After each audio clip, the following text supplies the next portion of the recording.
할렐루야, 반갑습니다. 거룩하고 복된 주일, 우리 주님 앞에 오신 모든 성도님들을 주님의 이름으로 축복합니다. 우리 앞뒤 좌우를 바라보시면서 반갑게 인사 나눴으면 좋겠습니다. 사랑합니다, 축복합니다. 우리 함께 인사해 보겠습니다. 네, 사랑합니다, 축복합니다. 오늘도 하나님의 그 놀라우신 사랑이 우리의 마음 가운데, 이곳 가운데 가득 넘치길 소망합니다. 오늘도 우리의 찬양의 이유 되시는 그 주님 앞에 우리 마음을 다해서 기쁨으로 함께 주님 앞에 찬양하며 나아가도록 하겠습니다. 우리 함께 박수며 주님을 찬양합시다.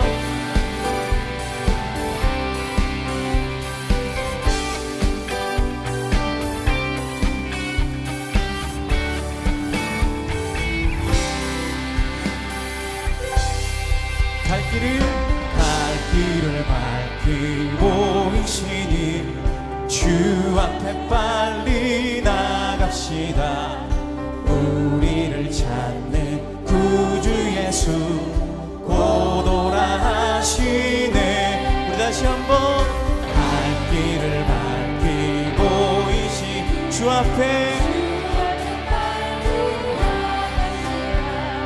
우리를 찾는 구주 예수 곧 오라 하시네. 죄악 벗은 우리 영혼은 기뻐 뛰며 주를 보겠네. 하늘에 계신 주 예수를 영원히 섬기리. 아멘.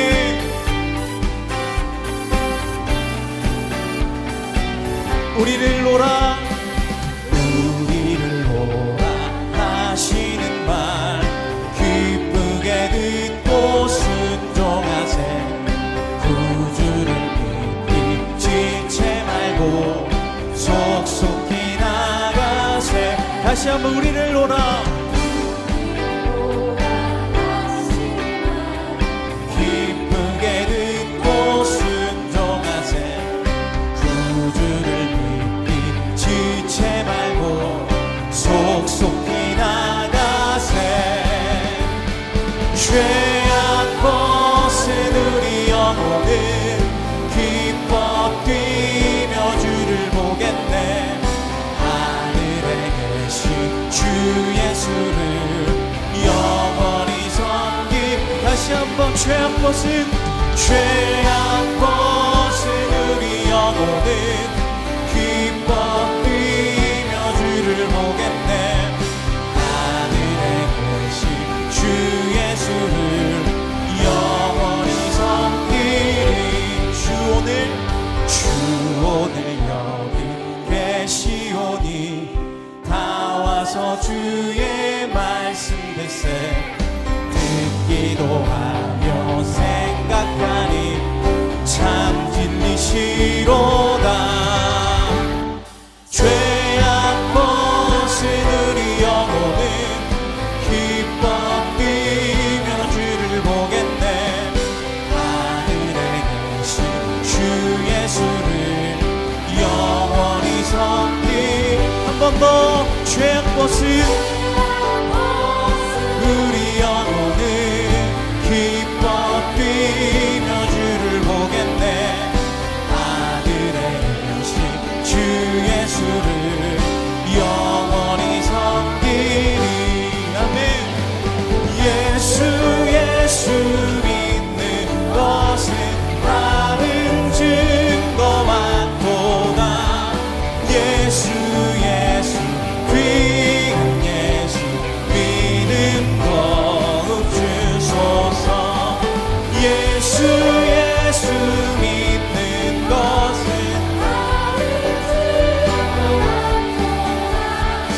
예수 귀한 예수 믿는 것. 우리의 목소리로 예수 믿는 것은 다른 증거만 도다. 예수 귀한 예수 믿는 것. 한 번 더. 예수 믿는 것은 다른 증거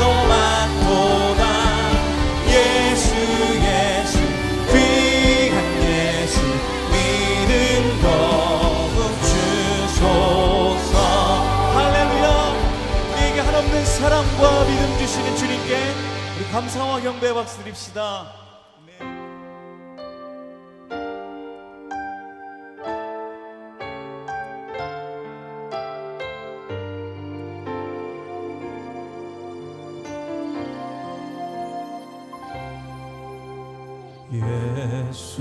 예수는 내 힘이요 나의 기쁨 내 참 소망 그 이름의 생명이 내 삶의 이유라. 예수는 내 힘이요 나의 기쁨 내 참 소망 그 이름의 생명이 내 삶의 이유라. 오직 주만 따라갑니다. 오직 주만 높이 받으소서. 내 평생에 그 이름은 그의 선하심을 세상에 노래합니다. 그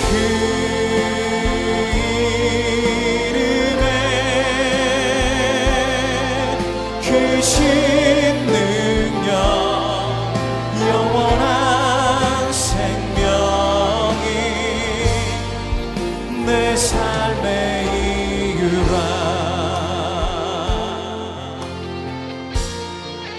내가 사나 죽으나 내가 사나 죽으나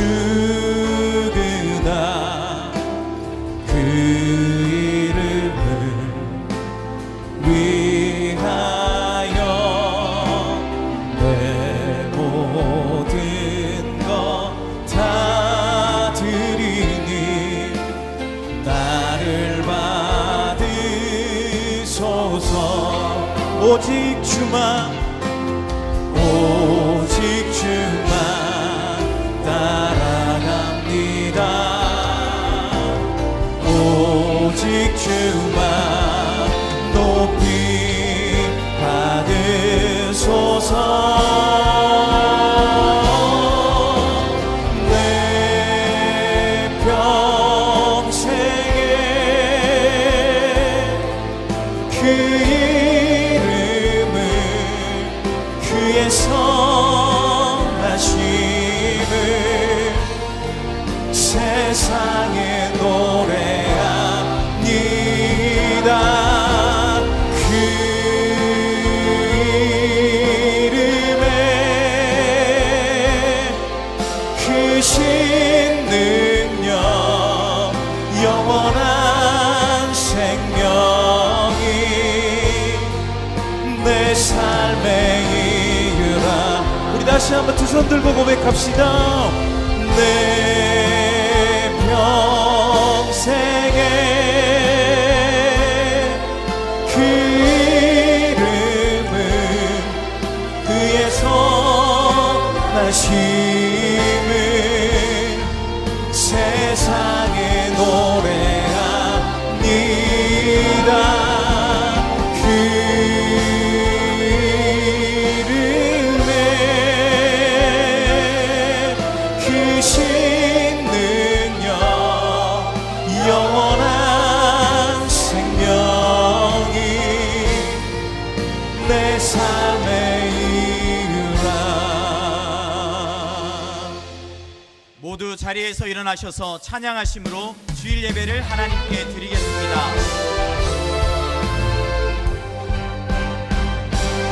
누가 주의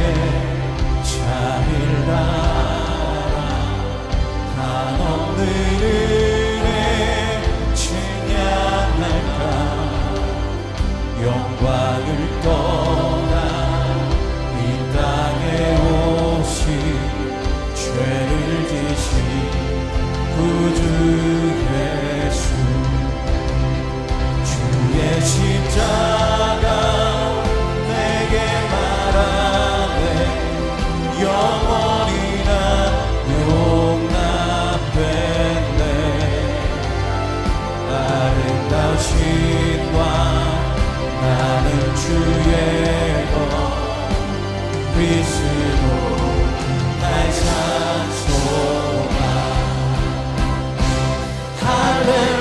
할렐루야 주를 찬양하여라 할렐루야 자유케 하셨도다 죄의 저주 끊으신 주께 구원이 있도다 주 예수 나의 산소만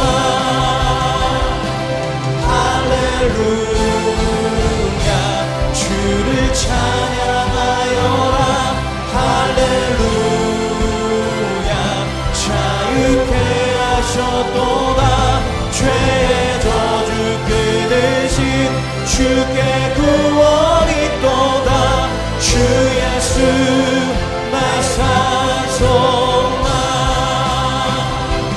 그리스도 나의 산소만 당신은 나의 산소만 아멘.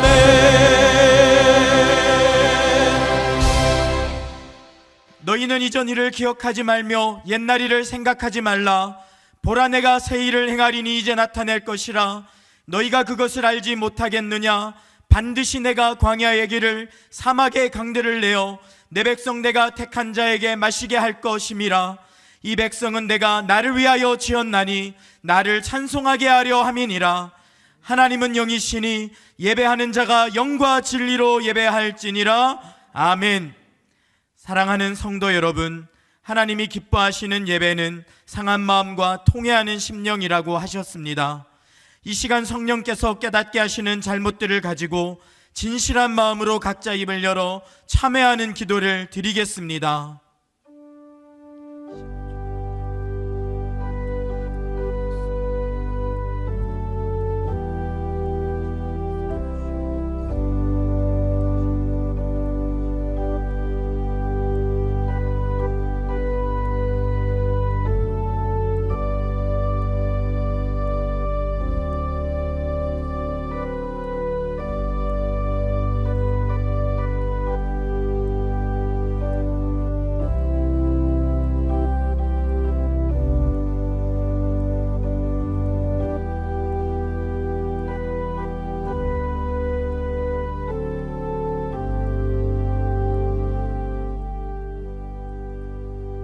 만일 우리가 우리 죄를 자백하면 그는 미쁘시고 의로우사 우리 죄를 사하시며 우리를 모든 불의에서 깨끗하게 하실 것이요. 사랑의 주님, 이 놀라운 용서의 은총을 허락하신 것을 감사합니다. 이제는 우리가 법 아래 있지 아니하고 은혜 아래 있기 때문에 더 이상 죄가 우리를 주관치 못하는 줄 믿습니다. 이 시간 우리를 다시 한번 성령으로 강건케 하시고 충만케 하여 주옵소서. 예수님의 이름으로 기도합니다. 아멘. 자리에 앉으셔서 찬송하겠습니다.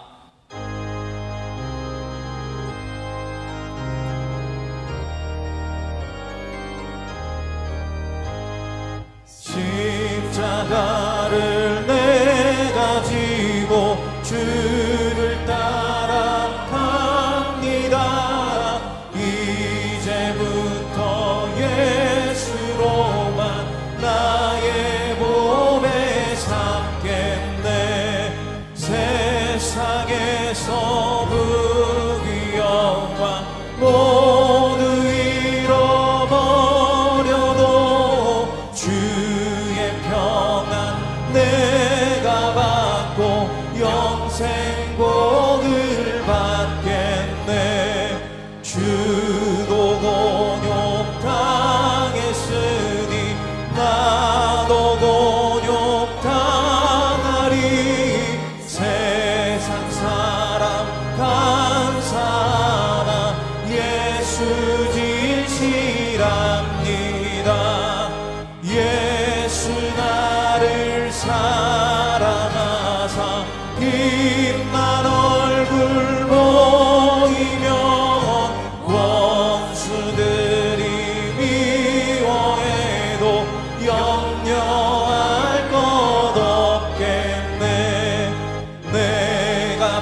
섬기고 세상 고초 당할수록 많은 위로 받겠네.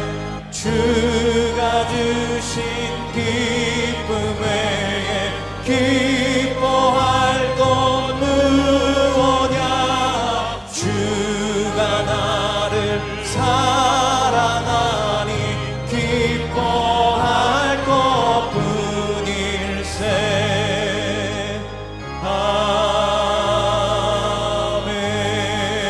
아멘. 사랑과 은혜가 충만하신 아버지 하나님, 사랑하는 주의 자녀들이 함께 모여 예배드리게 하시니 감사를 드립니다. 이 시간 예배드리는 모든 성도가 하나님의 임재를 경험하며 예배의 감격과 기쁨이 충만하게 하옵소서. 말씀을 전하시는 이인호 목사님에게 성령으로 기름 부으사 선포되는 말씀을 통해 넘치는 은혜와 소망으로 가득하게 하시고 우리에게 맡겨주신 3대 사명을 넉넉히 감당하게 하옵소서. 허락하신 이음센터를 통해 새로운 비전과 사역들이 힘있게 펼쳐지게 하옵소서. 많은 동역자들이 함께하며 이음재단이 든든히 세워지게 하시고 이음학교를 통해 다음 세대가 글로벌 리더로 세워지는 거룩한 공동체가 되도록 축복하옵소서. 6월 19일부터 진행되는 제40기 중보기도학교 가운데 큰 은혜 부어주시어 모든 훈련생들이 기도의 용장으로 든든히 세워지게 하시고 강사로 섬기시는 이인호 목사님과 교육자들에게 성령의 능력과 지혜를 허락하사 탁월함으로 모든 강의를 잘 감당하도록 하옵소서. 우리에게 해외 선교와 국내 선교 등 많은 선교 사역을 허락하심에 감사를 드립니다.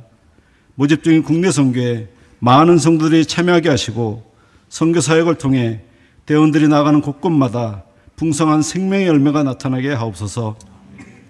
세계 열방에서 선교 사역을 감당하시는 선교사님들을 지켜 보호하여 주옵소서. 건강과 안전을 지켜주시며 모든 필요를 채우사 복음사에게 어려움이 없도록 함께하여 주옵소서. 주님, 성도들의 각 가정의 질병과 환난, 경제적인 문제 등 모든 어려움들을 이겨낼 힘과 능력을 더하여 주옵소서. 성도들의 간절한 기도와 간구를 들으시고 끝까지 주님을 신뢰함으로 참된 위로와 평안을 누리게 하옵소서. 이 나라와 이 민족을 긍휼히 여겨 주옵소서. 각종 외교 현안과 남북 문제, 이념의 갈등과 사회 문제 등 대통령과 위정자들에게 하늘의 지혜를 더하사 공정과 상식이 살아있는 올바른 정치를 할 수 있도록 인도하여 주옵소서. 주님, 이인호 목사님 영육간의 강건함을 허락하여 주옵소서. 몸된 교회를 섬기기에 부족함이 없도록 성령의 권능을 더하사 복음사역을 능히 감당케 하시고 한국교회와 열방에 귀하게 쓰임받게 하옵소서. 오늘 또 각 처소에서 예배를 섬기는 모든 지체들과 찬양으로 하나님께 영광을 올려드리는 할렐루야 찬양대의 찬양을 기뻐 받아주시고 축복하여 주옵소서. 지금도 살아 역사하시는 예수 그리스도의 이름으로 기도합나이다. 아멘.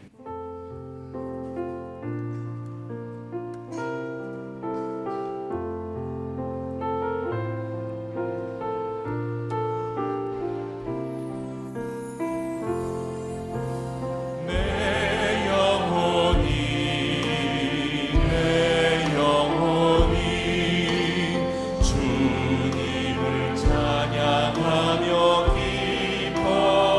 기뻐합니다. 내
더사랑의 교회 예배에 참여하신 모든 분들을 주님의 이름으로 환영합니다.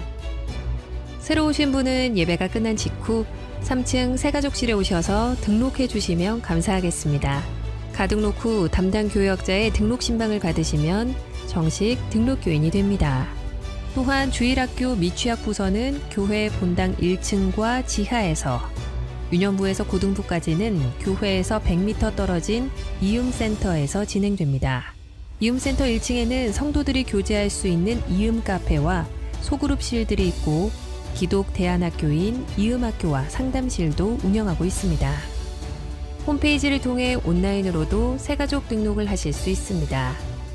또한 주일학교와 훈련, 목양, 봉사에 대한 자세한 교회 생활 안내는 홈페이지를 이용해 주시기 바랍니다.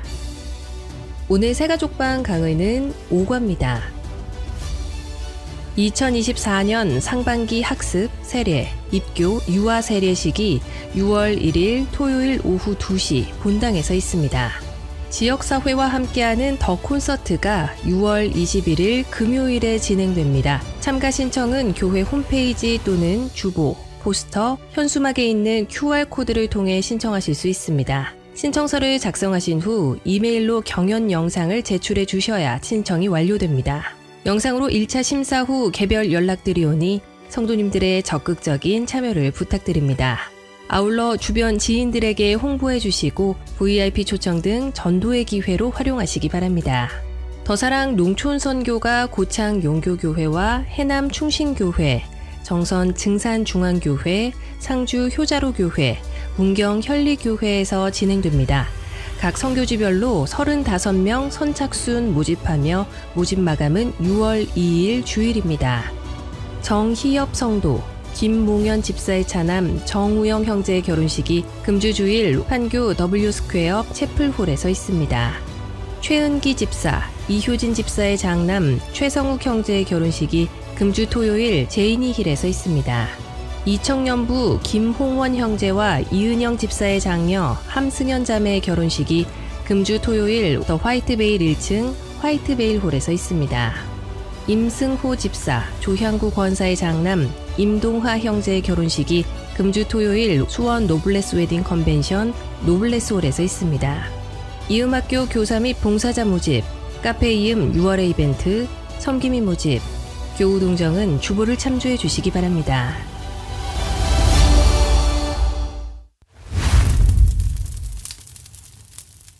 더 콘서트가 뭔지 정말 제대로 보여주려 나왔어요. 이번 콘서트 진짜 대박인 것 같아요.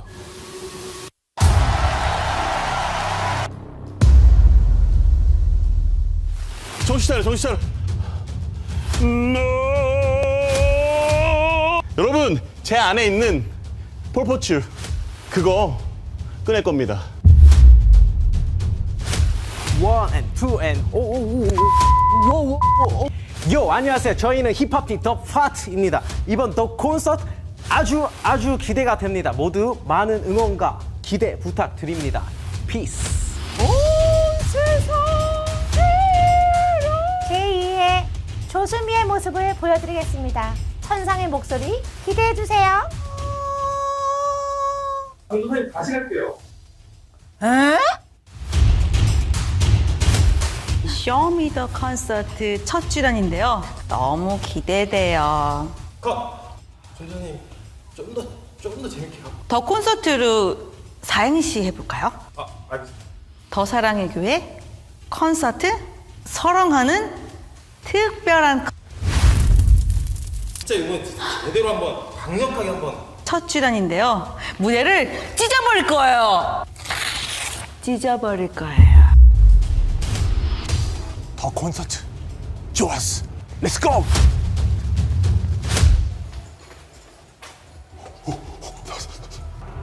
안녕하세요.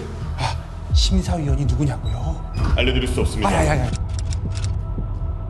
내가 그 상금의 10% 떼줄게. 10%. 알려드릴 수 없어요. 탑 시크릿. 15%.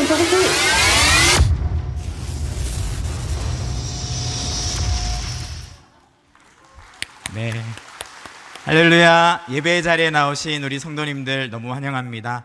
더 콘서트 많이 지원해 주시면 좋겠고요. 이 시간 옆에 있는 분들과 인사하며 교제하겠습니다. 사랑합니다. 축복합니다. 사랑합니다. 축복합니다.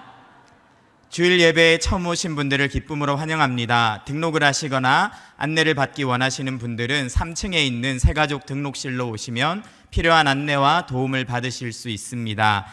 2024년 여름 국내 선교가 모집 중에 있습니다. 6월 2일까지입니다. 주보 오면 광고를 보면 자세히 나와 있습니다. 정서는 벌써 마감이 되었습니다.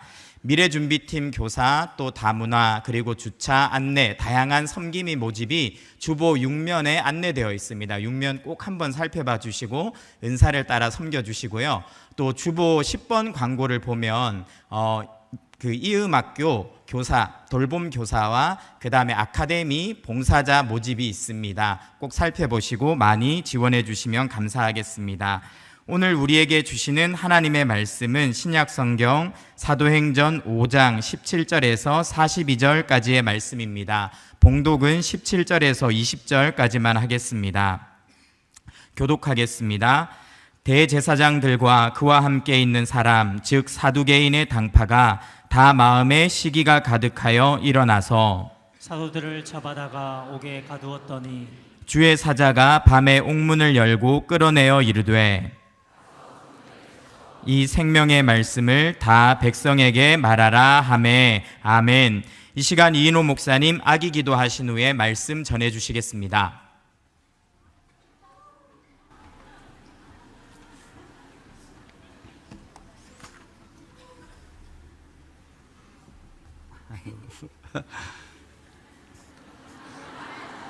인형 같아요, 인형. 우리 윤하윤 아기입니다. 기도하겠습니다.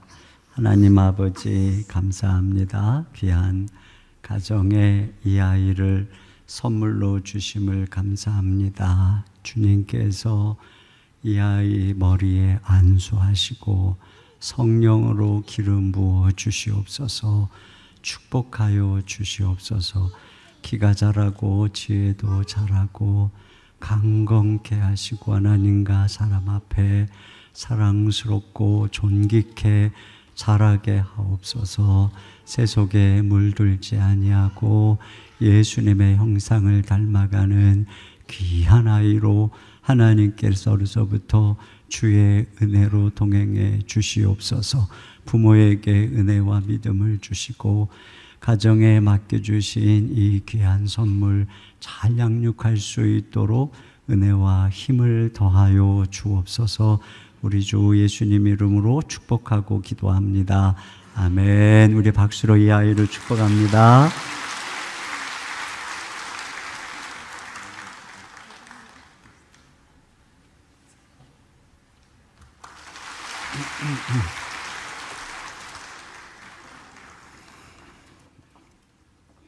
오랜만에 아이 기도를 해서 좀 몇 주 없어가지고 큰일 났다 이런 생각을 했어요. 이게 지금 그러지 않아도 아이 출산이 줄어들고 있는데 가능하신 분들은 어떻게 해서든 한 번 더 나와 보시기 바랍니다.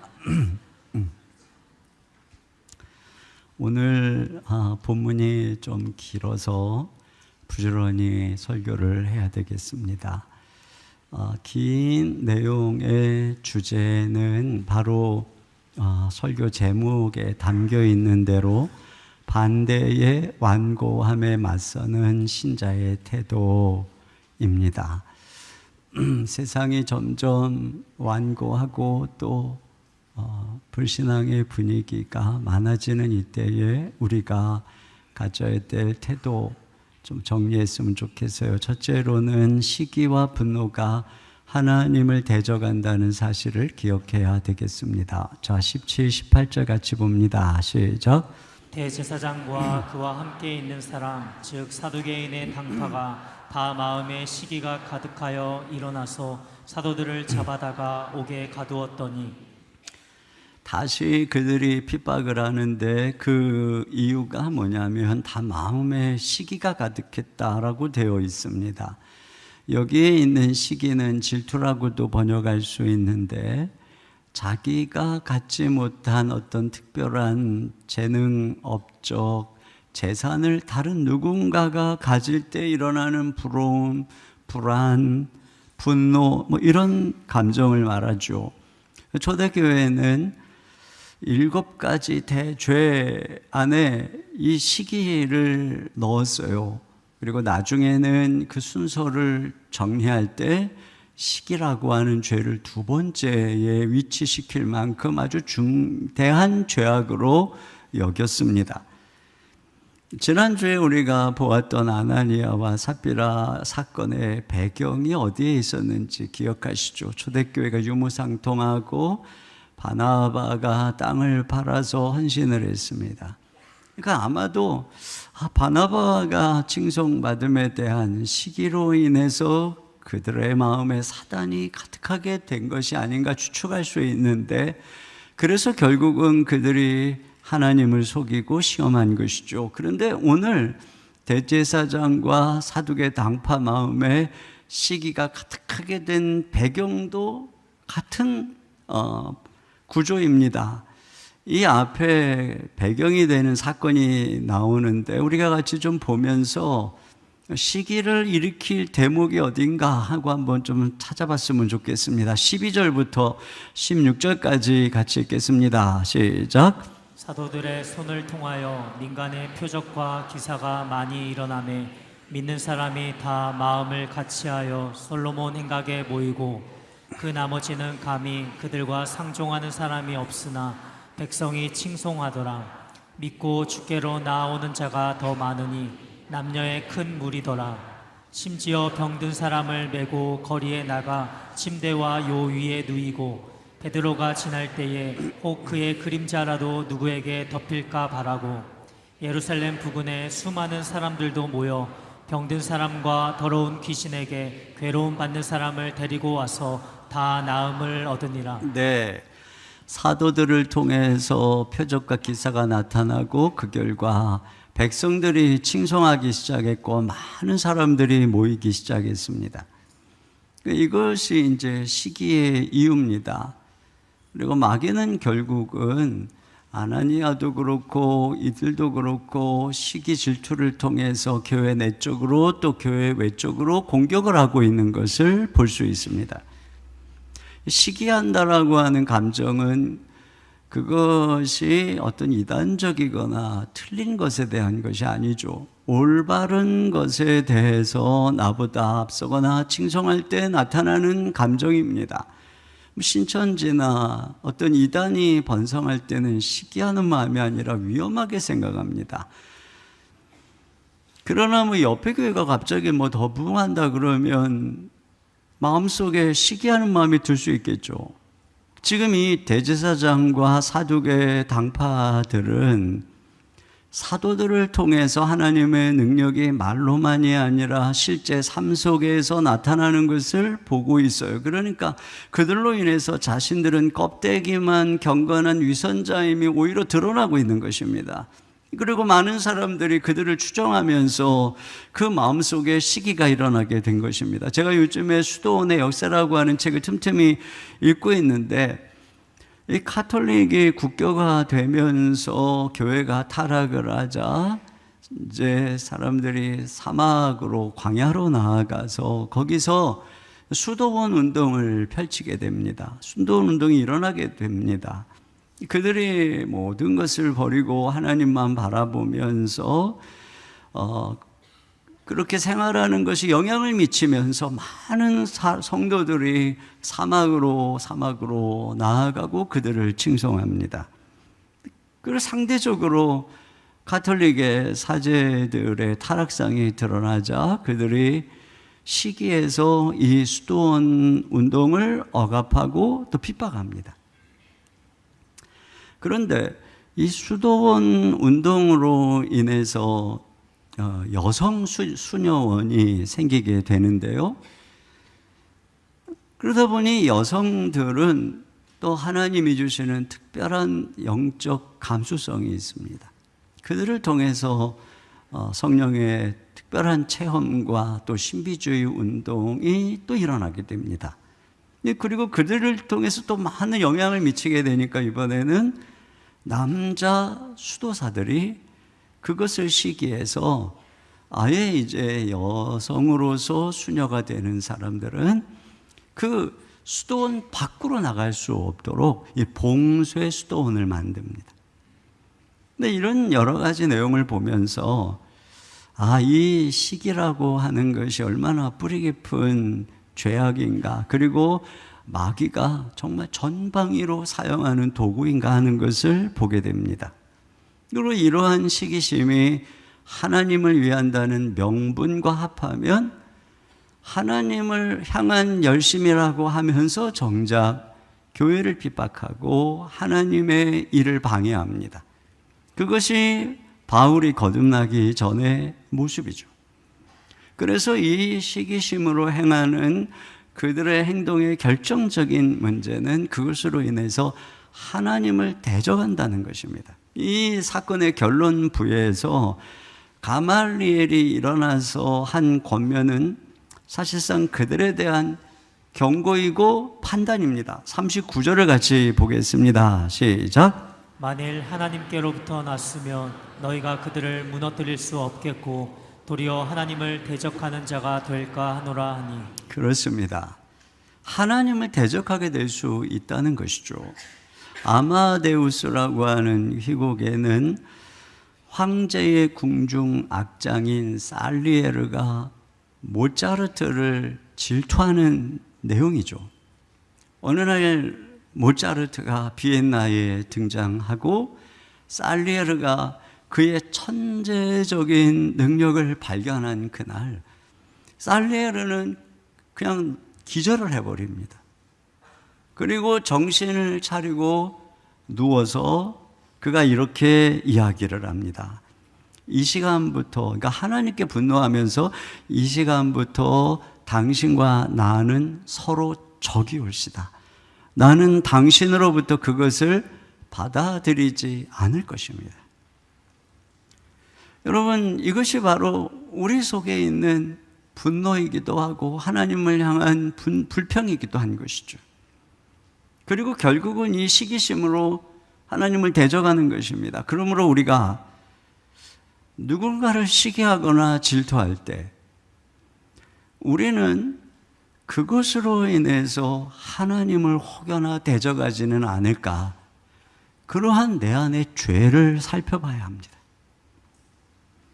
자, 두 번째로 하나님을 맞서서 이길 자가 없음을 기억해야 합니다.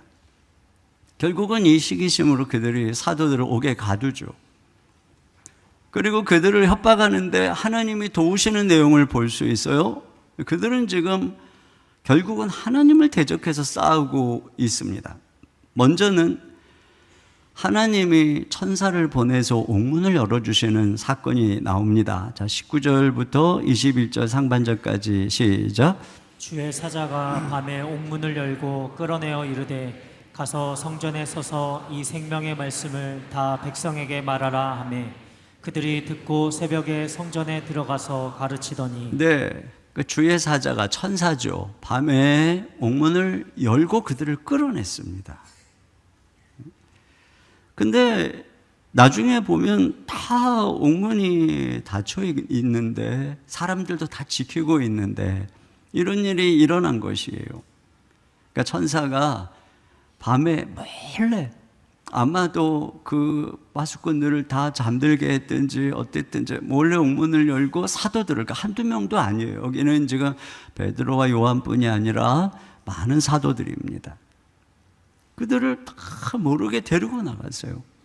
그리고 또 친절하게 옥문까지 잠가놓고 나갔습니다. 이게 이제 엄청난 이해할 수 없는 사건이 일어나니까 나중에 12장에 가면은 베드로를 가둘 때에는 또 그런 일이 일어날까봐 이번에는 베드로를 옥에 집어넣어놓고 착고를 채우고 바깥에다가 군사 내식 4패에 가두어서 지키게 합니다. 그런데도 하나님이 천사를 보내서 베드로를 구해내는 것을 볼 수가 있어요. 여러분, 과거 예수님이 십자가에 죽으실 때 예수님은 12군단이 더 되는 천사를 마음껏 부릴 수 있지만 그렇게 하시지 않으셨습니다. 그런데 이제 하늘에 오르신 예수님은 당신의 종들이 사명을 위해서, 복음 전파를 위해서 걸어갈 때 그들을 위해서 당신의 군대를 보내는 것입니다. 그래서 엘리사가 말했던 것처럼 저들과 함께하는 군대보다 우리와 함께하는 군대가 더 많다. 바로 그런 일이 이제 예수님 안에서 우리에게 일어나고 있는 것입니다. 자, 그런데 이 싸움의 이 힘의 방향을 보세요. 여기 천사가 그를 꺼내 주면서 뭐라 그러냐면은 가서 생명의 말씀을 전해라. 그래서 그들이 뭐를 하냐면 25절입니다. 시작. 사람이 와서 알리되 보소서 옥에 가두었던 사람들이 성전에 서서 백성을 가르치더이다 하니. 네, 여기 이 천사를 보내서 이들을 가둔 못된 놈들을 혼내주거나 복수를 하거나 뭐 그런 일을 하는 것이 아니고 그들을 조용히 꺼내서 생명의 말씀을 전하게 하는 것을 볼 수 있어요. 오히려 이 천사는 옥문도 닫아놓고 가잖아요. 여러분, 이게 그냥 이렇게 열려 있으면 나중에 너네들 제대로 안 쓰고 졸았구나 이래가지고 그들이 죽임을 당할 수도 있습니다. 그런데 그럴까봐 천사가 먼저 다 잠가놓고 이게 지금 엄청난 기적이라는 것을 오히려 알리게 하려고 말이죠. 또 26절 같이 봅니다. 시작. 성전 맡은 자가 부하들과 같이 가서 그들을 잡아왔으나 강제로 못함은 백성들이 돌로 칠까 두려워함이더라. 네, 그들이 가서 이제 다시 데리고 오려고 합니다. 지금 공회 앞에 데리고 가야 되니까. 그런데 백성들로 인해서 두려워서 강제로 못하는 거예요. 그 얼마든지 이들이 자기들의 팬덤을 이용해서 거부할 수 있습니다. 민심을 이용해서 어떤 봉기를 할 수도 있을 것입니다. 그러나 그들은 그렇게 하지 않았어요. 자기들이 순순히 따라갔습니다. 이들이 하고자 하는 것은 그런 싸움이 아니었고 복수도 아니었습니다. 생명의 말씀을 전하는, 그러니까 죽이는 사역이 아니고 살리는 사역이었어요. 여러분, 진정한 승리는 악인이 심판받고 죽는 것이 아니라 회개하고 구원받는 것입니다. 강팍한 남편, 강팍한 회사의 상사, 나에게 핍박과 여러 가지 어려움을 주는 강팍하고 완고한 사람들에 대한 진정한 승리는 그들에게 불이 내려서 심판받는 것이 아니라 그들이 예수님을 믿고 회개하는 것입니다. 하나님께서는 그 누구도 우리가 불로 심판하고 복수하는 권한과 능력을 주시지 않았습니다. 우리에게 주시는 것은 오직 한 가지, 생명의 말씀을 전하는 능력인 것입니다. 그러므로 우리가 우리 속에 있는 원한, 분노, 증오, 복수심을 주님께 맡기고 오직 우리는 그분의 능력을 받아서 주님, 오늘도 내가 주님의 뜻을 행하길 원합니다. 이 복음을 전하기를 원합니다. 이렇게 기도할 때 주님은 우리에게 천사를 보내주시고 우리에게 능력을 베풀어 주시는 것입니다. 그런 은혜가 함께 하시기를 주님의 이름으로 축원합니다. 두 번째는 공권력의 위협 속에서 담대하게 하십니다.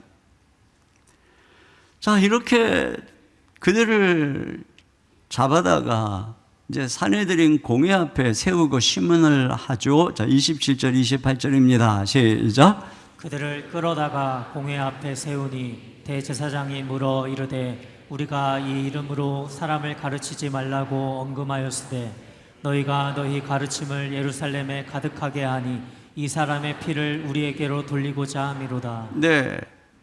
자, 이전에도 경고한 바가 있었어요. 언급했었단 말이죠. 그런데 안 들었다는 것입니다. 그리고 너희가 이 가르침을 예루살렘에 가득하게 해서 예수를 죽인 책임을 우리에게 돌리고 있다. 그래서 지금 자신들이 불리해지고 있는 이 상황에 대해서 시기하고 두려워하고 화가 난 것입니다. 그러니까 지금 이 분위기가 처음하고 달라요. 매우 그들이 화가 난 상황이고 자칫 잘못하면 죽임을 당할 수도 있는 그런 분위기입니다. 자, 그런데 그 앞에서 그들의 반응, 대답이 무엇인가 보세요. 29절 시작. 베드로와 사도들이 대답하여 이르되 사람보다 하나님께 순종하는 것이 마땅하니라. 네, 그러니까 헌법이 최상위의 법이고 모든 다른 법들이 그 아래에 있는 것처럼 하나님의 말씀이 그 어떤 너희들의 명령보다 최상위의 법이라는 것이죠. 그렇기 때문에 우리가 하나님 말씀과 대치되는 너희들의 명령을 따를 수 없다고 단호하게 얘기를 하고 있어요. 그러면서 그들 앞에서 복음을 전하죠. 자, 30절 31절입니다. 시작. 너희가 나무에 달아 죽인 예수를 우리 조상의 하나님이 살리시고 이스라엘에게 회개함과 죄사함을 주시려고 그를 오른손으로 높이사 임금과 구주로 삼으셨느니라. 네, 다시 또 얘기하는 거예요. 너희가 나무에 달아 죽인 예수, 이렇게 얘기하죠. 그런데 그분을 하나님이 살리셔서 높이셔서 임금과 구주로 삼으셨다는 것입니다. 여러분, 임금이라고 하는 것은 왕이고 구주는 구원자 그리스도라고 하는 것입니다. 지금 왜 갑자기 이야기를 할까요? 과거에 이 사내들인 공유회가 예수님을 신문하고 그를 빌라도에게 넘긴 죄목이 예수가 자칭 유대인의 왕이라 주장하고 그리스도라고 주장한다는 죄목이었어요. 그래서 가이사에게 반역을 하고 있으니 빌라도에게 이를 처형하라고 그렇게 강제한 것입니다. 그런데 지금 베드로는 너희가 죽인 이 예수를 하나님이, 너희 조상의 하나님이 부활시키셔서 그분을 왕으로, 임금으로, 그분을 구원자 그리스도로 삼으셨다는 것입니다. 결국은 무슨 얘기냐면 예수님은 진짜 너희의 왕이었고 그리스도였다는 것이죠. 그런데 너희가 그를 죽였다는 거예요. 베드로는 그 복음을 전할 때 그것이 듣는 그들에게 얼마나 아픈 것인지를 알아요. 그럼에도 불구하고 이게 진실이기 때문에 명확하게 그들에게 이야기하죠. 그들이 듣기 싫은 진실을 말하고 있는 것이죠. 그러면서 정죄를 위한 것이 아니라 회개하고 죄사함을 받아라, 그렇게 해서 너에게 다가오는 멸망을 피하라고 하는 것입니다. 32절 나같이요. 시작. 우리는 이 일의 증인이요 하나님이 자기에게 순종하는 사람들에게 주신 성령도 그러하니라 하더라. 그렇습니다. 자기들이 증인이기 때문에 담대하게 목숨을 걸고 해야 될 말을 한다는 것이에요. 여기서 우리는 이 지도자들과 사도들의 태도의 대조를 봅니다. 그들의 기득권과 권력에 의지하고 있는 이들은 겉으로는 엄청난 권세를 가진 것처럼 강해 보이죠. 죽일 권한이 있으니까요.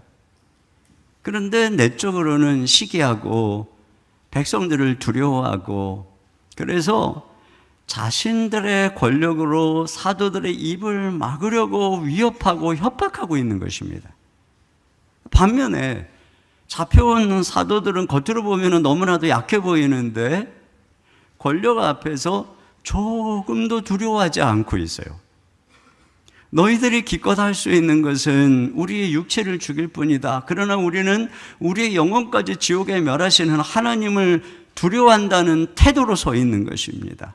그들의 언짢은 심기를 건드리지 않으려고 메시지를 부드럽게 하거나 그러지 않아요. 아주 담대한 용기를 가지고 있는 것입니다. 여러분, 위협 앞에서도 담대한 태도는 자신들이 전하는 것이 진실이라는 가장 강력한 증언입니다. 만약에 어떤 위협 앞에서 그의 목소리가 작아지고 그가 메시지를 타협한다면 그가 가지고 있는 진실성이 퇴색될 것입니다. 그들은 그렇게 되길 바랬겠죠. 협박함으로써 이 사도들이 겁을 먹고 뒤로 물러나기를 숨기를 바랬을 것입니다. 그런데 그들이 오히려 담대해서 두려워하지 않을 때 그 모습을 보는 이들은 오히려 더 마음속에 두려움이 찾아오는 것입니다. 여러분, 예수님이 죽음 앞에서 그들이 물어요. 네가 유대인의 왕이냐, 네가 그리스도냐라고 하는 그들의 시문에, 빌라도의 시문에 예수님은 묵묵히 그렇다라고 말씀하십니다. 그리고서는 모든 모함과 모든 불의한 판결 앞에서도 묵묵히 십자가의 길을 가세요. 그러니까 이 모습을 보고 있는 그들의 마음의 일말에는 두려움이 있었을 것입니다. 그런데 지금 이 사도들이 나타나서 그분이 왕이고 구원자라고 전하면서 살기 등등한 그들의 위협 앞에서도 조금도 두려워하지 않고 증언하는 그 태도 앞에서 그들의 마음은 또 어땠을까요? 분명히 그들의 마음에 무엇인가 이전의 일들에 대한 그 일말의 생각들이 있겠죠. 두려움이 있겠죠.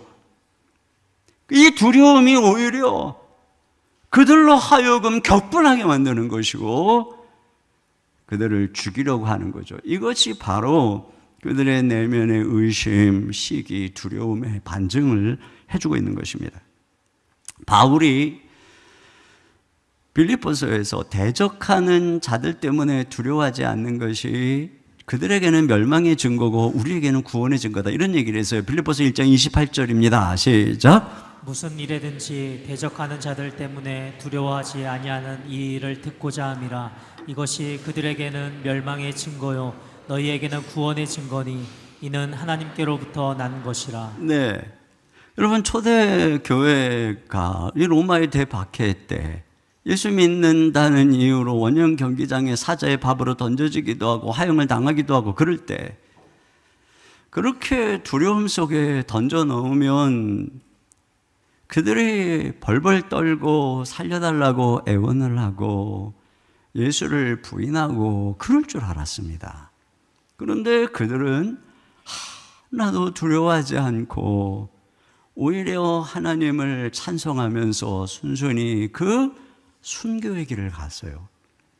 이것을 지켜보고 있는 원형 경기장의 로마의 시민들은 급 엄숙해진 것이죠.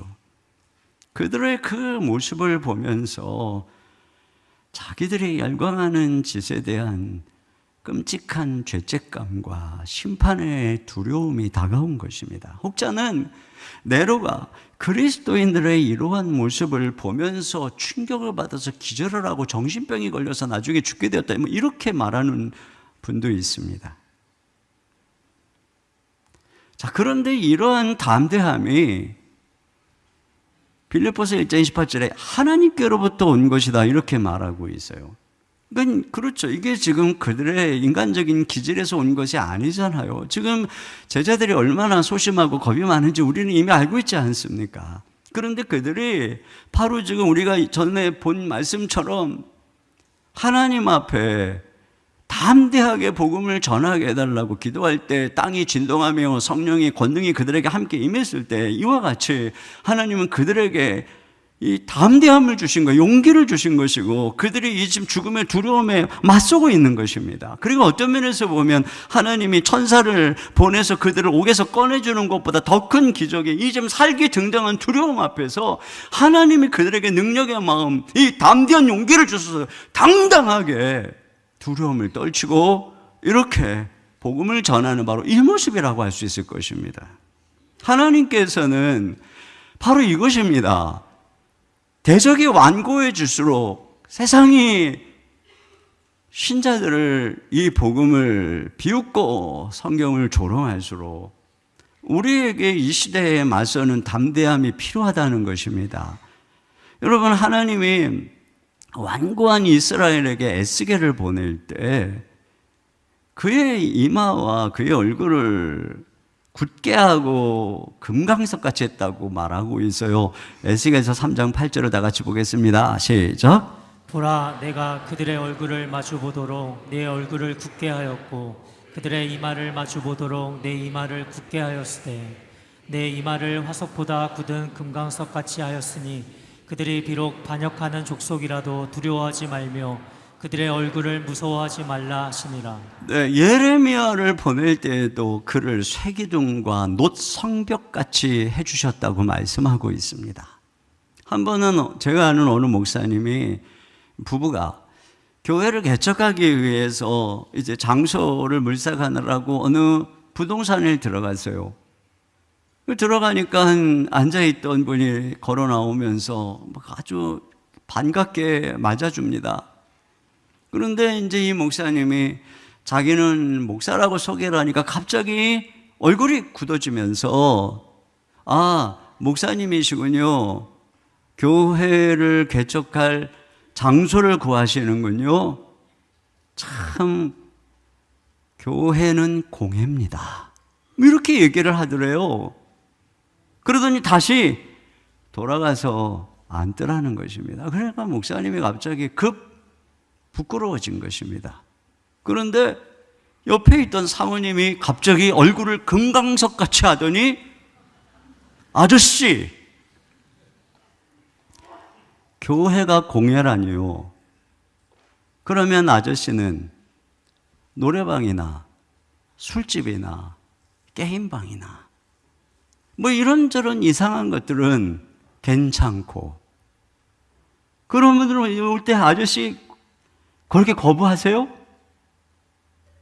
교회는 비록 어떤 교회가 문제가 있는 데 있지만 대부분의 교회는 생명의 말씀을 전해주는 귀한 일을 하는 곳인데 어떻게 교회를 공회라고 말씀하십니까? 아주 딱 단호하게 말이죠.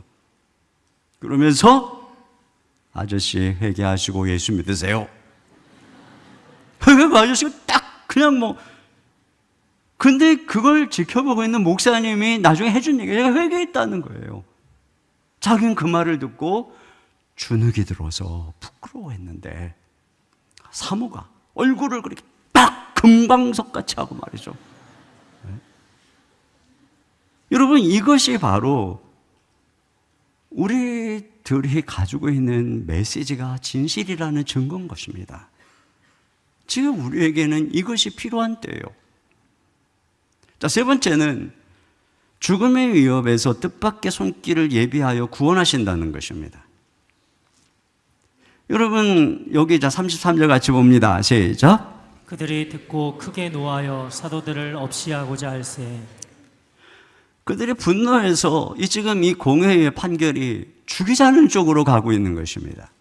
그런데 그때에 가말리엘이 일어나서 이야기를 합니다. 34절입니다. 시작. 바리새인 가말리엘은 율법 교사로 모든 백성에게 존경을 받는 자라. 공회 중에 일어나 명하여 사도들을 잠깐 밖에 나가게 하고. 네, 바리새인이면서 율법 교사로 백성들에게 존경을 받는 그가 일어나서 과거에 드다와 유다라고 하는 사람의 반란의 이야기를 하면서 이렇게 얘기합니다. 38절 39절입니다. 시작. 이제 내가 너희에게 말하노니 이 사람들을 상관하지 말고 버려두라. 이 사상과 이 소행이 사람으로부터 났으면 무너질 것이요 만일 하나님께로부터 났으면 너희가 그들을 무너뜨릴 수 없겠고 도리어 하나님을 대적하는 자가 될까 하노라 하니. 네. 그러니까 그들 뭐 드다나 유다나 반란을 일으켜서 당장에 뭔가 일어날 것처럼 냈지만 사람에게서 난 것이기 때문에 다 멸망하지 않았느냐 무너지지 않았느냐 이처럼 사람에게서 났으면 이들도 지금 다 무너질 것이고 만약에 이것이 하나님에게서 난 것이면은 우리가 그들을 대적할 수도 없고 오히려 무너뜨릴 수도 없고 오히려 하나님을 대적하게 될 수도 있으니까 우리 조심해야 된다. 섣불리 죽이면 안 된다. 이렇게 얘기를 하고 있습니다. 근데 이 말을 그들이 옳게 여겨서 그들이 죽이고자 하는 논의를 거두게 되고 매를 때려서 그냥 내보내게 됩니다. 여기서 우리가 알 수 있는 것은 뭐냐면 이 가말리엘의 사리 분별에 오른 말이 그들 안에 있는 분노를 가라앉히고 이성을 되찾게 하고 있다는 것입니다. 여러분 사울이 악신이 들려서 사울도 다윗에 대한 이 시기심으로 막 가득 차가지고 악신이 들려서 다윗을 죽이려고 할 때에 그때 요나단이 용기를 내서 이렇게 말하죠. 사무엘상 19장 4절입니다. 시작. 요나단이 그의 아버지 사울에게 다윗을 칭찬하여 이르되 원하건대 왕은 신하 다윗에게 범죄하지 마옵소서. 그는 왕께 득죄하지 아니하였고 그가 왕께 행한 일은 심히 선함이니이다. 네, 이 말을 듣는 거예요. 여러분 참 이런 게 중요한 거예요. 어떤 사람은 막 사울에게 와가지고 저 다윗 조심해야 돼. 막 호랑이 새끼를 키우는 거야. 막 이러고서 마음의 시기를 막 일으키잖아. 이런 사람 가까이 하면 안 돼요. 근데 지금 요나단이 뭐라고 얘기하는 거예요? 우리를 칭찬하면서. 그러니까 그때에 이 사울에게 제정신이 돌아옵니다. 물론 잠시지만요.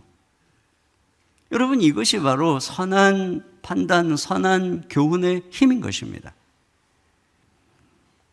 이 가말리엘은 사내들인 공회의 중요한 멤버죠. 근데 지금 이 사내들인 공회가 부패한 권력임에도 불구하고 그 안에 이런 선한 판단력은 가진 사람이 있었고 그를 통해서 결국은 지금 선한 합리적인 판단을 통해서 이들을 보호하고 있는 것을 보게 됩니다. 여러분 이 국가가 세속적인 기관이지만 하나님의 선하신 일반 은총 안에서 하나님이 그들 가운데 선한 사람들을 세워주심으로 하나님은 국가를 통해서 정의를 시행하고 선을 장려하고 악을 제어하는 것입니다. 그래서 뒤에 보면은 이 바울 같은 경우에 유대인들의 폭동으로 죽일 위기에 처하지만 로마의 보호를 받아서 그의 법의 보호를 받아서 그 위기로부터 벗어나게 되는 것을 보게 되죠. 이것이 여러분 하나님이 오늘날 일하는 섭리의 한 중요한 방식인 것입니다. 악이 이 세상에 번성하고 있지만 하나님은 당신의 이 섭리 속에서 이 막는 자, 악을 막는 자를 두시는 거예요. 데살로니가후서 2장 7절입니다. 시작. 불법의 비밀이 이미 활동하였으나 지금은 그것을 막는 자가 있어 그 중에서 옮겨질 때까지 하리라. 네, 불법의 비밀, 이 적그리스도의 활동이 시작이 됐어요. 점점 그래서 교회를 핍박하고 하나님을 대적하는 일들이 일어나고 있지만 지금은 그것을 막는 자가 있다는 것이에요. 제어하는 자가 있어요. 그래서 마지막에 일어날 아직 대배교 환란까지는 가고 있지 않다는 것입니다. 그러면 여기 이 막는 자가 무엇이냐에 대해서 많은 해석이 있어요. 어떤 사람은 성령이다, 어떤 사람은 교회다, 어떤 사람은 국가다, 어떤 사람은 일반 은총이다, 뭐 여러 가지가 있습니다. 자, 여러분 우리가 여기서 지금 보고 있는 거죠. 이런 하나님이 일반 은총으로 세상에 심어준 이 국가 관원의 정의와 선을 통해서 하나님이 교회를 또 하나님의 사람들을 보호하고 있다는 것입니다. 그런 면에서 우리는 이 두 가지 태도가 필요한 거예요. 한편에서는 그들이 하나님의 말씀을 거역할 때 그 말씀을 따를 수 없어요. 맞서야 됩니다. 그러나 그들이 그럼에도 불구하고 이와 같이 선을 장려하고 악을 제어하는 그 역할에 있어서의 그 관원들의 역할은 존중해야 되는 것입니다. 우리가 지금 그렇게 존중하면서 그들에게 따르고 있는 그 모습을 보고 있지 않습니까? 지금 이들은 그들과 맞서 싸우는 게 아니에요. 바울은 자기를 모함하는 대제사장 아나니아를 비난했다가 그가 대제사장이라는 것을 알고 이렇게 사과합니다. 사도행전 23장 5절입니다. 시작. 나는 그가 대제사장인 줄 알지 못하였노라. 기록하였으되 너의 백성의 관리를 비방하지 말라 하였느니라. 그렇습니다. 그러니까 이것이 바로 이게 균형 잡힌 시각인 거예요. 잘못된 권위 앞에서는 우리가 하나님의 말씀보다 그들의 말을 들을 수가 없어요. 그래서 찰스 콜슨이라고 하는 분이 우리가 정부에 불복종할 수 있는 여러 가지 이유 중에 하나를 정부가 교회의 역할을 대신하려고 하거나 하나님께만 드려지는 충성을 빼앗아 가려고 할 때다라고 얘기를 했습니다. 결코 교회는 그런 면에서 국가의 이념이나 체제의 신여가 아닌 것입니다. 불순종과 존중의 균형 가운데 있는 것이에요. 그리고 우리가 부모님의 권위도 마찬가지죠. 부모님의 뜻이 하나님께 거역하는 것이라고 할 때는 우리가 불순종하게 되는 것입니다. 그러나 그럼에도 불구하고 우리가 그분에 대한 공경의 태도는 버리지 않아야 되는 것이죠. 그것이 하나님의 명령인 것입니다. 자세가 중요하다는 것이에요. 그리고 그런 면에서 우리는 바울이 명령한 대로 기도해야 되는 것입니다. 자, 디모데전서 2장 2절입니다. 시작. 임금들과 높은 지위에 있는 모든 사람을 위하여 하라. 이는 우리가 모든 경건과 단정함으로 고요하고 평안한 생활을 하려 함이라. 그렇죠. 그 지도자가 지금 내 생각과 맞든 안 맞든 하나님이 그를 그 권세의 자리에 둔 동안에는 하나님의 선한 도구로 쓰여지도록 선을 장려하고 악을 징벌하고 공의로운 통치를 할 수 있도록 끊임없이 기도해야 된다는 것입니다. 그리고 이런 세상의 관원의 자리에 그리스도인들이 영향력 있고 존경받는 자리에 서야 되는 것입니다. 사람들이 이 가말리엘의 말을 들은 이유는 단지 그의 말이 옳기 때문이 아니죠. 그가 영향력이 있는 사람, 백성들에게 존경받는 지도자이기 때문에 그 말에 무게가 있는 것입니다. 이것처럼 우리 그리스도인들이 정치계에서든지 사회의 어떤 영역 속에서 백성들에게 영향력 있고 존경받는 그런 사람들이 되어서 있을 때에 그 선한 영향력으로 우리는 이 세상 가운데 주님의 아름다운 도구로 쓰임받을 수 있게 되는 것이에요. 또 한 가지 여기서 우리는 가말리엘의 입술을 통해서 배워야 되는 지혜가 있는데 그것은 바로 판단 유보의 지혜인 것입니다. 율법적으로 도덕적으로 심각한 문제가 되지 않을 때에 지금 가말리엘의 말처럼 판단을 유보하고 기다려야 된다는 것이에요. 그것이 그냥 사사로운 내 감정으로 내 생각과 다르고 내 체면을 손상하고 또는 내 마음에 있는 시기 때문에 섣불리 대항하게 되면은 하나님을 대적할 수 있다는 거예요. 그렇기 때문에 잘 모르겠으면 일단 인내하면서 입을 다물고 지켜보라는 것입니다. 섣부르게 원망하고 비난하고 반대편에 서지 말고 판단 유보하라는 것이, 이것이 지금 가말리엘이 주는 조언입니다. 왜냐하면 우리가 자칫 하나님을 대적하는 자리에 설 수 있기 때문에 그런 것입니다. 또 한 가지, 이 가말리엘의 입술을 통해서 우리에게 지금 이 당신의 백성들에게 하나님이 격려하고 있는 것이에요. 하나님께서 난 것이면 반드시 승리할 거라는 사실입니다. 반대로 인간으로부터 난 것이면 반드시 무너질 것이라고 하는 사실입니다. 이것이 우리를 향한 얼마나 큰 격려입니까? 과거 하나님은 이 하만의 아내를 통해서도 말씀하신 적이 있어요. 에스더 6장 13절 하반절입니다. 시작. 그중 지혜로운 자와 그의 아내 세레스가 이르되 모르드게가 과연 유다 사람의 후손이면 당신이 그 앞에서 굴욕을 당하기 시작하였으니 능히 그를 이기지 못하고 분명히 그 앞에 엎드러지리이다. 네, 보세요. 지금 이미 그들이 우스운 꼴을 좀 당하고 있잖아요. 그러니까 반드시 하나님이 함께 하시는 일은 이와 같은 것입니다. 그들이 결국은 엎드러지게 되는 것이다. 망하게 되는 것입니다. 그리고 하나님의 교회는 어떻게 번성하게 가는가를 우리가 보지 않으니까 이것을 우리가 확신해야 되는 것이에요. 세 번째로는 주님께 쓰임받는 특권을 기뻐하라는 것입니다. 자, 여기 40절 보겠습니다. 시작. 그들이 옳게 여겨 사도들을 불러들여 채찍질하며 예수의 이름으로 말하는 것을 금하고 놓으니. 채찍질을 하고 다시 위협을 해서 놓아요. 그러니까 채찍질을 당합니다. 능력을 당합니다. 자, 그런데 그들의 반응이 41절입니다. 시작. 사도들은 그 이름을 위하여 능력받는 일에 합당한 자로 여기심을 기뻐하면서 공회 앞을 떠나니라. 네, 자기들이 이렇게 채찍질 당하고 능력을 당한 것을 오히려 그 일에 합당한 자격이 있다고 여김 받았다고 기뻐하고 떠나고 있다는 것입니다. 이것에 대해서 세 번역이 이렇게, 공동번 이렇게 번역을 했어요. 같이 읽습니다. 시작. 사도들은 예수의 이름으로 말미암아 모욕을 당하게 된 것을 특권으로 생각하고 기뻐하면서 의회를 물러나왔다. 네, 이렇게 모욕을 당한 걸 특권으로 생각을 하고 있다는 것입니다. 아무에게나 이런 기회를 주는 게 아닌데 우리가 주님의 이 영광을 위해서 이렇게 모욕을 당할 수 있는 이런 기회를 주셨구나, 이렇게 좀 생각을 했다는 것입니다. 여러분, 우리 나라 국민들이 축구선수 중에 손흥민 선수를 되게 좋아하잖아요. 그 왜 그러냐면은 그가 국가대표로 부름을 받으면 진짜 엄청 피곤한 거예요.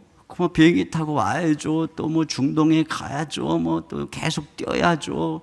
그러다가 보면 반칙당하고 피로하고 부상당하기 쉽고, 그러고 다시 그 자기 팀으로 돌아가면 컨디션이 안 좋아갖고 막 팬들에게 욕먹고. 그런데도 불구하고 이 손흥민 선수는 자기가 대한민국 대표 선수로 부름받은 걸 늘 영광스럽게 생각하는 거예요. 그리고 감독이 그냥 모든 게임마다 다 나가라고 그러면은 몸이 안 좋고 막 그럼에도 불구하고 마다하지 않고 열심히 뛰는 거예요. 그 모습을 사람들이 보면서 그 손흥민을 좋아하는 거예요. 근데 여러분, 지금 바로 이 사도들의 태도가 이런 거예요. 기껏 내가 부름받아서 열심히 복음 전했는데 왜 이렇게 뭐 고통을 당하냐, 뭐 이런 게 아니에요. 이게 특권이다, 특권. 내가 지금 이렇게 주의 일하고 주의 복음 전하고 주의 사명 감당하다 보면은 뭐 굴욕도 당하고 모욕도 당하고 멸시도 당하고 손해도 보고 그러는데 이게 얼마나 큰 영광이냐. 이게 지금 손흥민하고 같은 태도 아닙니까? 그 여러분, 우리가 이게 지금 영적인 손흥민이 돼야 될 줄로 믿습니다. 아유, 주의 일 하다가 내가 상처받고 욕먹고, 그래, 이제 나는 더 이상 안 해. 그리고 저 뒤에 앉아가지고 그냥 뭐 큰 교회 가서 뒷자리에 앉아가지고 구경이나 하자. 여러분, 이런 사람은 말이에요. 내가 뭐 대표팀으로 나가면은 뭐 부상당하고 그러면 팀에서 뭐 불이익당하고 그러니까 나 대표팀 삭출 나 안 했으면 좋겠어요. 그리고 막 감독이 나가라, 나는 벤치에만 앉아 있을래요. 이런 선수랑 똑같은 거예요. 그러니까 국민들이 얼마나 욕을 하겠어요.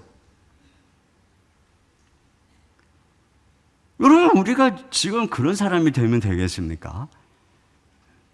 우리 어깨에 놓여진 십자가가 너무 무거워요, 힘들어요 하고 단식할 것이 아니라, 주님, 저 같은 사람에게 이런 사명의 십자가를 짊어질 그런 특권을 주심을 감사합니다. 정말 제가 이렇게 주를 섬기다가 뭐 오해도 받고 손해도 당하고 누가 알아주지도 않고 무시도 당하고 업신여김도 당하고 그렇지만, 주님, 저를 이렇게 주님 나라 일꾼으로 삼아주시니 너무 감사합니다. 내가 이런 걸 감당할 존재로 여기고 나를 그렇게 신뢰해 주시니 정말 영광입니다.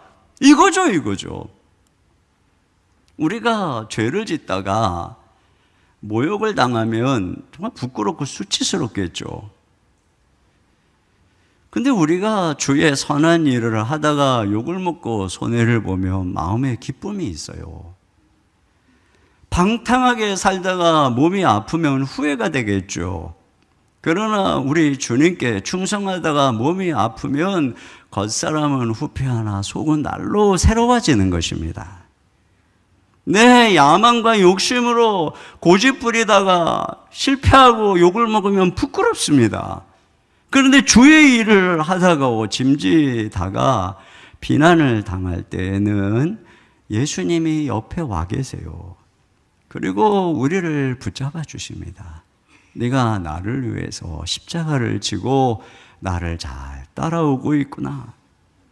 그러니까 이게 지금 십자가를 지고 주님의 일을 지고 있는 사람만이 느끼는 기쁨인 것입니다. 우리가 사람들의 인기, 인정을 추구하고 내 육신의 편안을 추구하면 뭐 인생이 쾌락이 있는지는 모르겠지만 어디에서도 기쁨을 찾을 수 없어요. 그 마음은 언제나 메마를 것이고 허무할 것입니다. 그러나 십자가를 지고 주님을 따라가면 이와 같은 것입니다. 때때로 고통이 있고 힘든 일이 있는지는 모르겠지만 주님이 함께 하시는 기쁨이 있는 것입니다. 내가 눈을 감고 주님을 바라보면 그분의 위로가 나와 함께하는 은혜가 있는 것입니다. 주님이 나를 그런 자로 인정해 주시고 나를 통해서 이 땅에 하나님의 일을 이루어 가시는 그 특권과 영광으로 인해서 마음속에 말할 수 없는 기쁨이 있는 것이에요. 이런 은혜를 누리시기를 주님의 이름으로 축원합니다. 마지막 42절입니다. 시작. 그들이 날마다 성전에 있든지 집에 있든지 예수는 그리스도라고 가르치기와 전도하기를 그치지 아니하니. 네, 이것이 바로 이 싸움의 결론이고 승리인 것입니다. 그러니까 이것이 바로 우리 싸움의 본질을 가르쳐 주는 거예요. 집에 있든지 성전에 있든지 예수가 그리스도라고 말하고 가르치잖아요. 마귀는 계속 말 못하게 하고 계속 너희들 이 이름으로 말하지 말라고 협박하는데, 성령님은 계속해서 천사를 보내시고 또 그들을 보호하시고 담대함을 주셔서 말해라 이렇게 말씀하고 있는 것입니다. 그렇기 때문에 여러분, 우리가 말을 안 하고 복음을 전하지 않고 가르치지 않고 있다면 아무리 평안해도 이미 진 것입니다. 그러나 우리가 아무리 힘들고 어려운 상황이어도 우리가 복음을 말하고 가르치고 있다면 여러분은 이기고 있는 것입니다. 우리는 지난 21년 동안 가르치고 치유하고 전파하는 일 위해 달려왔어요. 이를 위해 기도하고 전도하고 애를 썼습니다. 이 일을 위해 쉼없이 달려온 귀한 평신도 지도자들, 순장들, 교사들, 섬김이들에게 진심으로 감사드려요. 종종 옥에 갇힌 것 같은 고독을, 협박당하는 두려움 같은 것을, 매맞는 굴욕 수치 같은 것들을 느꼈겠죠. 힘든 일들이 왜 없었겠습니까? 그럼에도 포기하지 않고 굴하지 않고 걸어왔던 것이죠. 그래서 얼굴에 보면 기쁨이 있어요.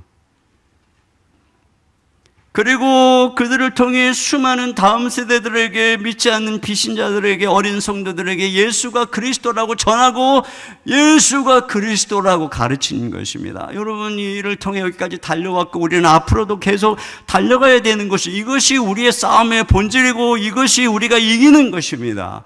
그런데 이런 놀라운 승리가 거저 주어지는 것이 아니라 이것이 다 기도의 응답이라고 하는 것을 우리가 기억해야 됩니다.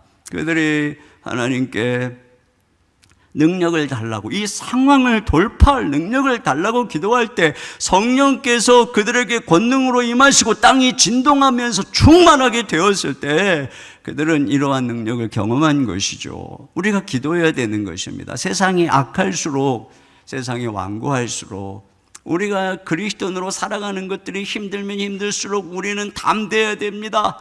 우리에게 이런 능력이 필요한 것입니다.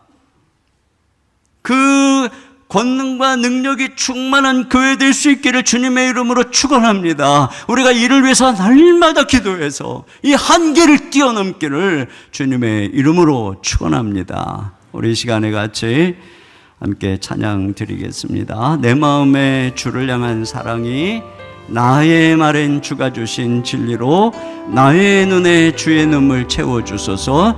우리 같이 찬양하겠습니다.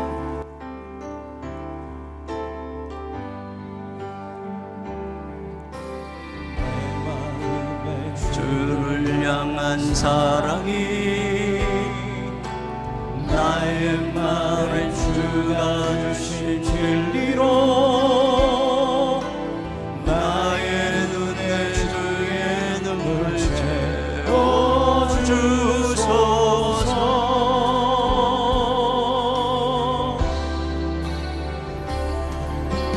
내 입술에 찬양의 향기가 두 손에는 주를 얇은 섬김이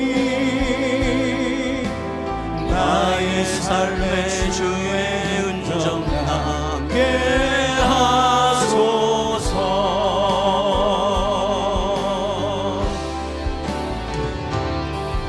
하나님의 사랑이 영원히 함께하리. 십자가의 길을 걷는 자에게, 순교자의 삶을 사는 이에게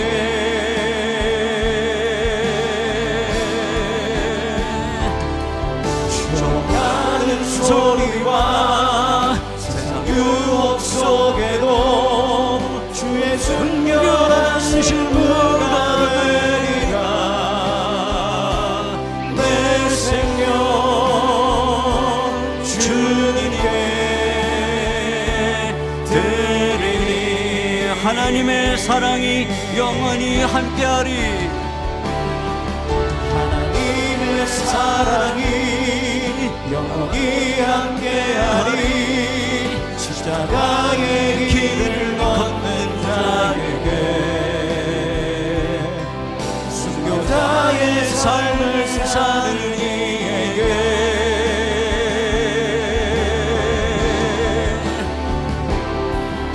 전하는 소리와 세상 유혹 속에도 주의 순결한 신부가 되리라. 내 생명 주님께 드리. 우리 이 시간에 함께 기도 제목 같이 읽고 기도하도록 하겠습니다. 함께 읽겠습니다. 우리 안에 있는 시기와 분노가 하나님을 대적할 수 있음을 깨닫고 나의 열심이 주를 대적하는 열심이 되지 않게 하소서. 아멘. 완고한 이 세상을 향해 복음을 담대히 증거할 용기를 주시고 복음을 전할 길을 열어주시며 하나님의 선한 도구로 쓰임받을 사람을 세워주사 하나님의 승리를 경험케 하소서. 아멘. 주님이 주신 사명을 특권으로 여기며 어떠한 굴욕과 비웃음 속에도 기뻐하게 하소서. 끝까지 주를 위해 충성하고 충만한 능력을 주소서. 아멘. 우리 다 같이 한 목소리로 기도하겠습니다.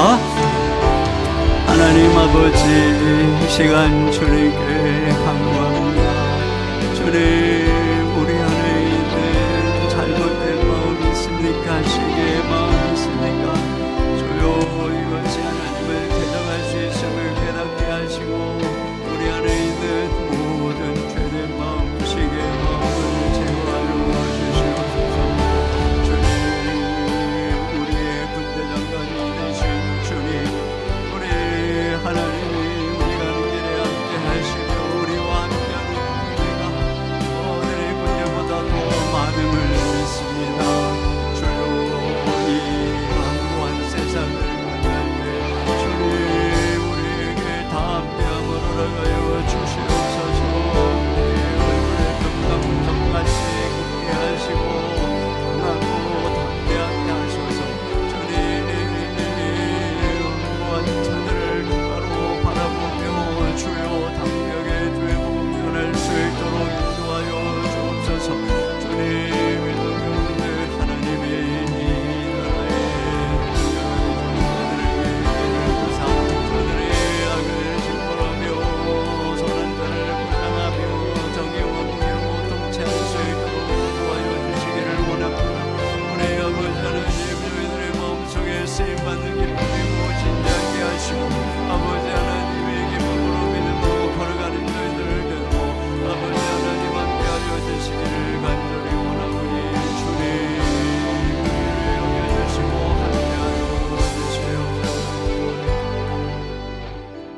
하나님 아버지, 이 완고한 하나님을 비웃는 하나님을 알지 못하고 헛된 길을 가는 이 세상 가운데에서 주의 복음을 증거하며 하나님의 사명자로 부름받은 우리들에게 주님 담대함을 허락하여 주시옵소서. 우리의 얼굴을 금강석 같게 하시고 어떠한 비웃음과 조롱과 위협 앞에서도 용기를 잃지 않도록 인도해 주시옵소서. 우리가 믿는 바 예수 그리스도, 우리 주님을 부끄러워하지 아니하며 복음을 부끄러워하지 아니하고 담대하게 전할 수 있도록 힘을 더하여 주시옵소서. 주님, 우리가 우리 주님을 섬기다가 받는 어려움이 있습니다. 그러나 이것이 얼마나 큰 특권인가를 깨닫게 해 주시옵소서. 주님께 쓰임받는 기쁨을 알게 해 주옵소서. 주의 이름을 위해 십자가를 지고 고통을 받는 이 특권과 기쁨과 영광이 얼마나 큰 것인지 알게 하여 주시옵소서. 세상의 인기와 안락이 아니라 하나님이 주시는 참된 기쁨을 아는 우리들이 되도록 인도하여 주시옵소서. 이 시간 주님께 귀한 예물을 드립니다. 우리 하나님의 은혜에 감사하며 모든 것이 주님의 것임을 고백하며 11조를 드리며 감사의 예물과 한 평원 금과 또한 선교와 구제와 여러 제목으로 주님 앞에 올려드립니다. 이 예물을 하나님 축사해 주셔서 주의 나라와 영광을 위해 풍성하게 부족함이 없이 쓰여지도록 축복하여 주시옵소서. 사랑하는 성도들의 삶의 일터에 주님의 공급자가 되시고 보호자가 되어 주시옵소서. 아버지의 육신이 연약한 성도들이 있습니까? 이 시간에 주님의 손을 내밀어 만져주시고 치료하여 주시옵소서. 우리의 자녀들을 세상의 악으로부터 보호해 주시고 잘 반듯하게 자랄 수 있도록 성령으로 감동하여 주시옵소서. 우리 주 예수님의 이름으로 기도하옵나이다. 아멘. 우리 하나님께 준비하신 헌금을 드리겠습니다.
모두 자리에서 일어나셔서 우리를 강하고 담대하게 하시는 하나님께 찬양 드리겠습니다.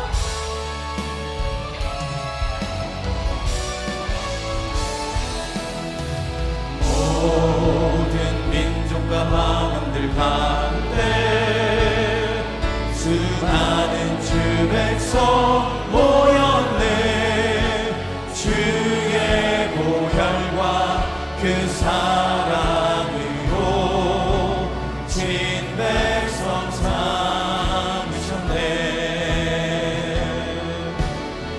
주를 향한 감사와 찬양을 말로 다 표현할 수 없네. 다만 내 소리 높여 온 마음을 다해 찬양하리라.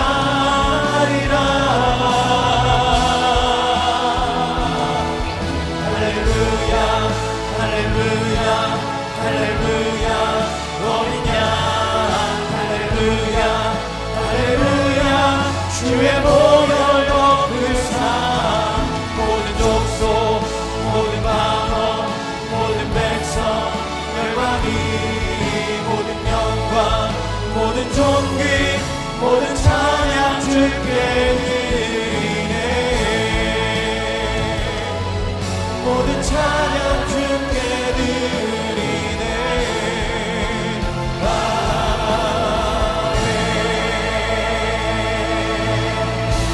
지금은 우리 주 예수 그리스도의 은혜와 우리 아버지 하나님의 무한하신 사랑하심과 성령님의 내주하시고 감동하시고 교통하시는 역사가 대적과 비웃음의 세상 속에서 하나님이 주시는 담대함으로 힘있게 복음을 증거하기를 소망하며 나아가는 모든 성도님들 머리 위에 가정 위에 주의 몸된 교회와 이 민족 가운데 이제로부터 영원토록 함께 해주시기를 간절히 축원하옵나이다. 아멘.